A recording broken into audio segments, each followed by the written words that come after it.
জানি না আরশের বুকে আল্লাহ বিশাল সাইনবোর্ডে লিখে রেখেছেন সাবাকাত রাহমাতি গাদাবি, সাবাকাত রাহমাতি গাদাবি। এর মানে হচ্ছে আমার রাগের উপরে আমার দয়া বিজয় লাভ করেছে। সাবাকাত রাহমাতি গাদাবি, আমার রাগও আছে, আল্লাহর রাগ আছে না? আমার দয়াও আছে, আল্লাহর দয়া আছে না?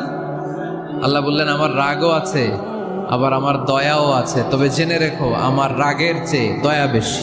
আমাদের পাপ অন্যায় যত বড় হোক, মনে রাখবেন আল্লাহর দয়া তার চাইতেও বড়। নাকি ছোট? আপনি যত বড় পাপ করেন না কেন, আমাদের জন্য আল্লাহর পক্ষ থেকে দয়া আছে না নাই? বনি ইসরাইলের এক লোক সিরিয়াল কিলার ছিল, খালি মার্ডার করতো, সিরিয়াল মার্ডার। একটা, দুইটা, তিনটা, 10টা, 5টা করতে করতে করতে করতে 99টা মার্ডার করেছে। কয়টা? 99টা মার্ডার। কল্পনা করা